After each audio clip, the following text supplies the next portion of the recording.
Hi, this is Emma Willis. And I'm Helen Christoni. Welcome to our Make Time podcast. We are two women on a mission to uncover the secrets of making time for everything. From work and relationships to our brain, body, and beauty, we'll explore it all and share it with all of you.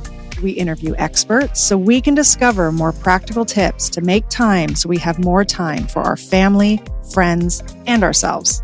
So join us as we chat with incredible guests who share their expertise on all the ways we can learn to make time, especially for you. Okay, it's time to make time.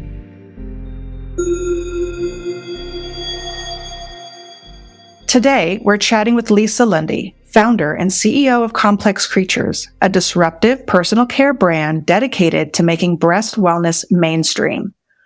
When Lisa's sister and co-founder Tara was diagnosed with breast cancer at 37, they felt compelled to bring this important topic of making time for breast health to the masses. Through products, education, and community, Complex Creatures is changing the conversation around breast health across all stages of life. Okay, let's make time for Lisa Lundy. We are so excited to have Lisa Lundy with us today on the Make Time podcast. Lisa, thank you so much for joining us, and tell us a little bit about yourself and what you do at Complex Creatures. Thanks, Helen and Emma. It's so good to see you. It's been a while. It's great to meet you, Helen, and thanks for having me. I'm really excited to be here and share a little bit about breast health with your community. Complex Creatures is a first of its kind breast care company, and it's been in the world for about 2 years. And I started with my sister, who's a breast cancer survivor, and I've spent most of my career in brand marketing and helping other companies launch their business and get their companies out into the world. And so going through that experience with Tara, it really illuminated how much we didn't know about our breasts and that we weren't really thinking about how to care for them, even going through treatment, the different products that she was looking for. And so I don't know, I saw this white space and this opportunity and thought about all the things I had in my medicine cabinet and my kitchen and whatever that were for every other part of my body. And that this was kind of a missing piece of women's personal care. So I started making the product myself at home at first and thought maybe other people might want this too. I love the product. So I know that you have an oil, and then is it a balm? Yes. So we have a breast oil that's really meant to be incorporated in your everyday self-care. I started really making it because I was starting perimenopause I was in my mid 40s. And I had really sore breasts every month. That was never really an issue for me. And sometimes my cycle would be really late and could be a couple weeks that you're just in such discomfort. And, Western medicine, they're like, well, it's just how it goes. And I thought something's out of balance and started doing some research and looking for more, I hate saying alternative, but not traditional Western modalities, and looking towards acupuncture, Chinese medicine, herbs, integrated medicine, and really understanding that there's an imbalance and there are things we can do to support lymphatic flow and really like moving that. It's really stagnant estrogen. So really moving that excess estrogen, taking herbs to support the liver, et cetera. So that's how the oil was born. And the balm actually is formulated for really compromised skin. So skin going through radiation treatment or recovering from that, even well after you've had radiation, if the skin is still, it's really tight. It never really comes back to the way it was. And Tara, my sister and co-founder, when she went through radiation, she had found this homemade balm from a woman locally, and was cute. It was in this little jar. It was just super homemade, clean product. And her skin her doctors and the nurses could not believe. They were like, what are you using? Her skin was really, really stayed super healthy through radiation. And so she wanted to give that to other women. And it was really hard to track this woman down. She was older. She did it kind of as a hobby. So once we realized that we wanted to start this company, that was very early in our product roadmap. So it's also helps to heal scars. So it's really a multi-use balm, and people use it for any scars. People use it for C-section scars. We've also thyroid and throat cancer seems to be on the rise for men. So we have a lot of, and that skin there is so delicate. So we have quite a few customers who are men going through treatment for that kind of cancer. So tell us why and when should women be making time for breast wellness? You're saying that your sister was 37 years old. That seems fine. But I mean, when do you think that we should be checking our breasts, looking after our breasts? Every day. I think, even from the time of puberty, we started thinking about this, within the context of cancer, immediate Tara, in her immediate need, and then myself, being high risk because of her diagnosis. But then sort of pull back and thought about from the time we start to develop breasts, right? We don't cultivate a relationship with them really and get to know them and think, what's happening with them. And there's a lot of taboo and discomfort around touching our own breasts. It's hard for people to think about the breast not as sexual. It can be sexual, but it's also just another part of our bodies. So our roadmap and the way we're thinking about this as a category is really that we want products and to help young people with breasts to connect with their bodies as they're developing and to really be familiar with them, to know them, to feel ownership of them.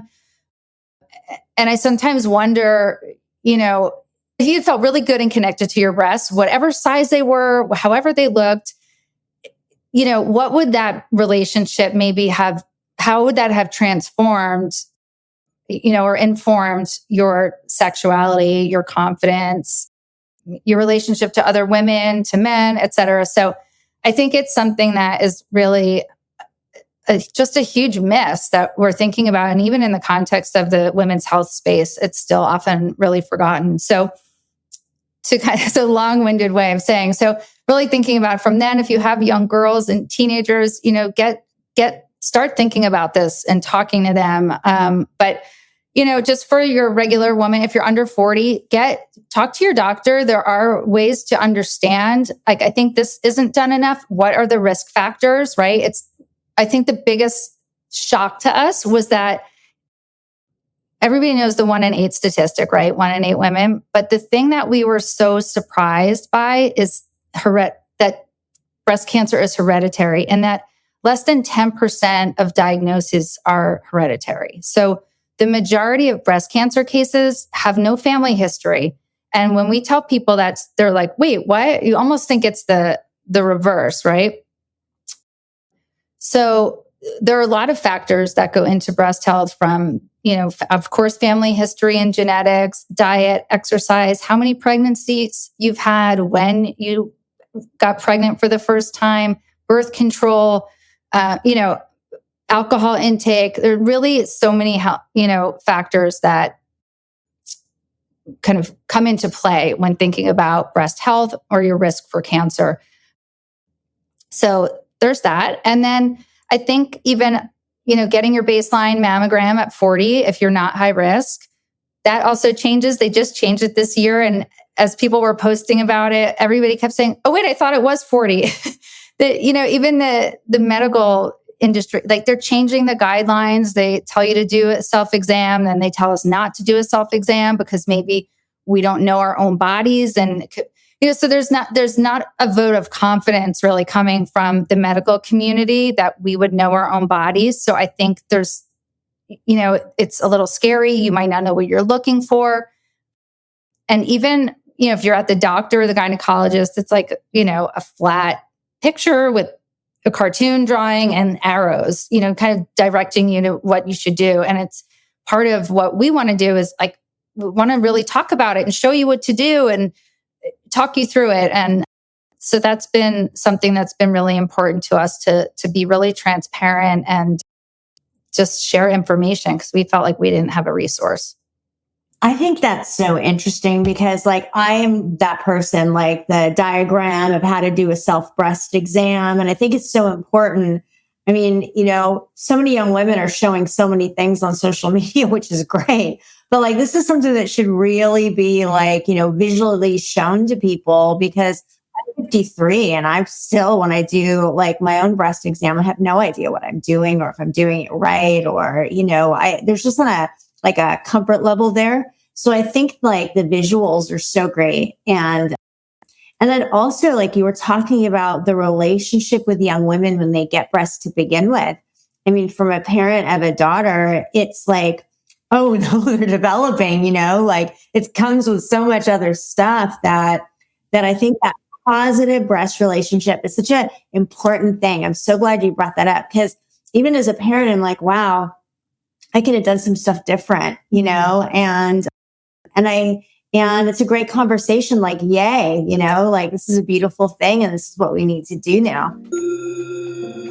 Hello, lovely ladies. Are you ready to take charge of your wellness journey? Look no further than Make Time Wellness. We've worked tirelessly to develop delicious all-in-one drink mixes that make a woman's daily wellness easy and delicious. Make Time Wellness supplements offer comprehensive formulas for your brain, body, and beauty in that order without having to take handfuls of pills.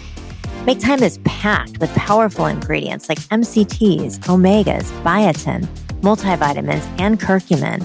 Our formulas are designed for busy women by busy women. Check us out on maketimewellness.com/podcast20 and enjoy 20% off your first purchase. Make time for your brain, body, and beauty with Make Time Wellness.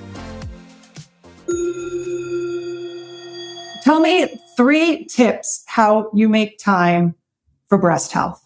So I think overall, thinking about my everyday, like eating clean as possible, not making yourself crazy, but really our diet, what we put in and on our bodies is so, so important.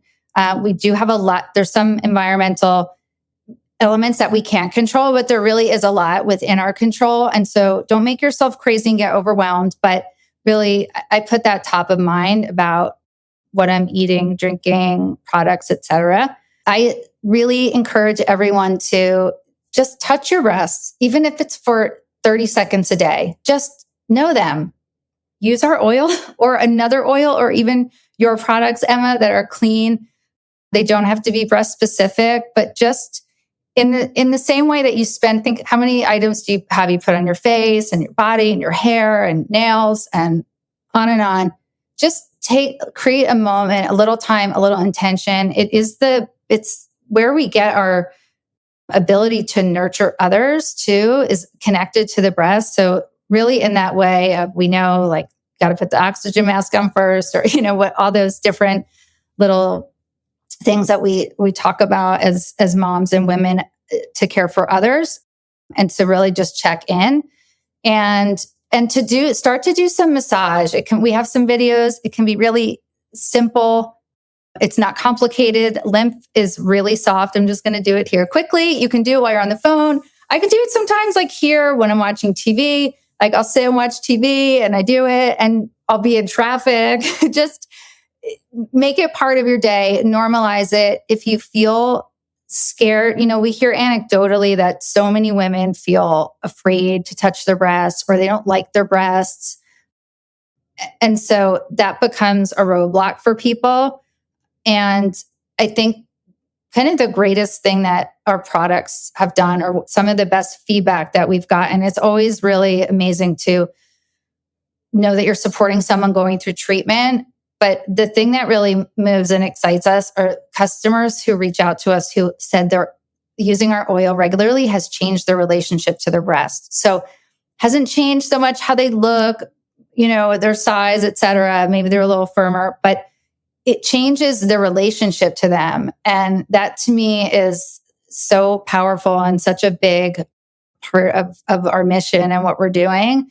And that can be through our products or just creating that intentionality. And part of the intent with the oil is to create something that's a little bit luxurious and, looks good and smells good and sort of motivate you to take that action on your own behalf. Is there a time during your cycle that you should check your breasts? Yeah. And so even when I say every day, I don't mean to do a self-exam every day by any means. You should do your self-exam about a week after you get your period if you're still menstruating. It's when your breasts are sort of the most calm. There is that campaign Feel It on the First, which is awesome, but the first of the month isn't always the time for each person to do it, but it's just a great reminder.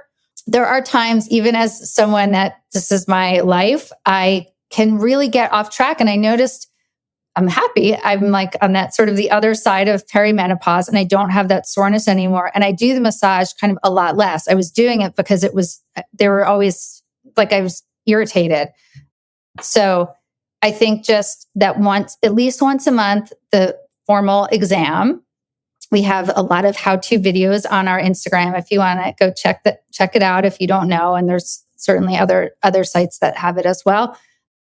And then, it's more the breast self-awareness. So when you can, just to think about it and create that intentionality. And I think to not be so, if you forget to do it or whatever, just like pick it back up again. I can be so all or nothing sometimes. And, I've meditated and forget it. Let me just start with a couple minutes today, get back on. So it doesn't have to be a lot.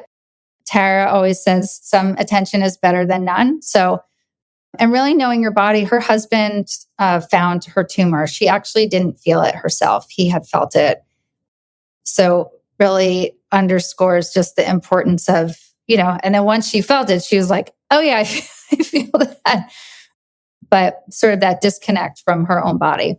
I think one of my big takeaways from this conversation is I'm so guilty of like rushing to get ready and I'll do my face and I'll throw some lotion on my arms and my legs and what's exposed.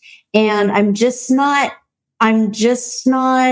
putting any lotion on my girls, like I'm just doing because I'm in a hurry all the time. So just to make time to make sure that I'm not just doing what's visible, and I'm really taking care of my whole entire body, including my breasts, because I'm like minutes, and I'm like, no, I forgot to put on lotion. And so I'm like throwing something on the exposed parts if my arms are ashy or something. So that's a really big takeaway for me today. Thank you. That's great. And the other thing I'll say, it's almost, sometimes, I don't know if you do a face mask or have that a little bit of a longer routine, maybe you take a bath or do something, work it in then, at least if every day feels like a lot. What I like about the even 30 seconds a day is just your breasts change throughout your life. Always. They're always changing. It's one of the reasons that they're so susceptible to toxins and to cancer is the nature of the breast is always changing. And so the cells are always changing. So just to, stay kind of in touch and current with your body. That's such good information. Yeah. Okay, Lisa, I'm going to turn it over to what are you not making time for that you are going to commit to making more time for? I would say these days, I'm probably not, and there's so many things, but the biggest one probably is really like taking care of my spiritual condition, meditation, getting quiet, breathing, and really just doing those little extra internal, journaling, I would say my overall spiritual condition, the things that go into that, it feels like I just will start racing into the day, be it, even if it's some other type of self-care, like exercise or seeing a friend or whatever, it's getting quiet sometimes feels like a hurdle for me. And booking my colonoscopy, which I'm overdue for. I have to do that as well. I have to too. We all have to make time for that. Oh, Lord. Okay. So anything final that you would like to share with our Make Time community that is listening today? I think going through, in terms of breast health, I would say so many people, and Emma, I think if you've been touched by it personally in some way, it's on your radar in a different way.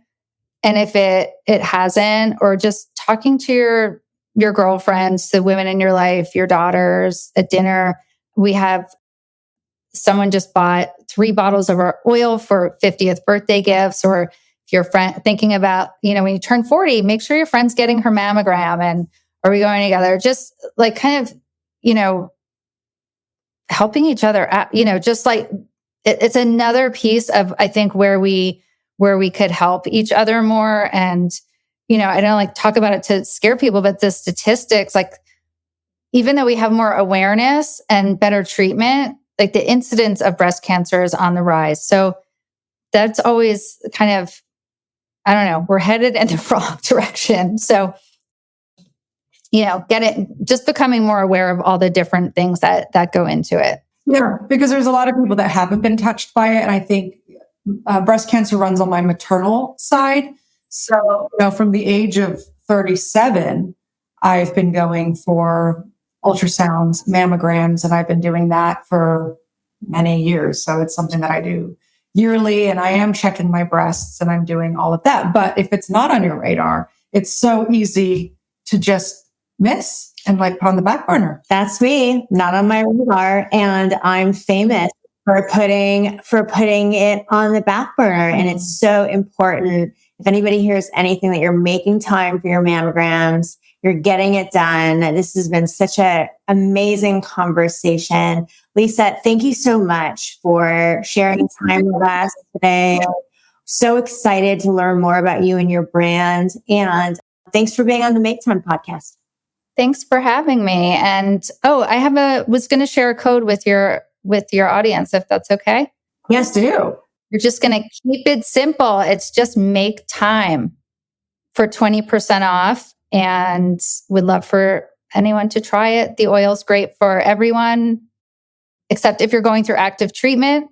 If you are going through active treatment for breast cancer, anybody needs that bomb. Great. Thank you so much. Thanks, Lisa. So I really encourage every single woman listening to check out Complex Creatures for breast wellness products. She's been so kind, and she's given our listeners 20% off all products on Complex Creatures' site.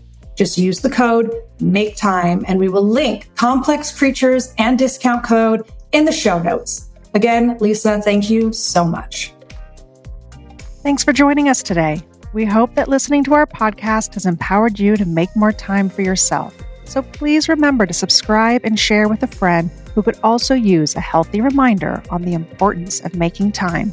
Make sure to tune in, as we will continue to have incredible guests that will share their Make Time tips on our upcoming episodes. Come say hi to us over on @MakeTimePod on social media, or visit us at MakeTimeWellness.com. Until next time, make time.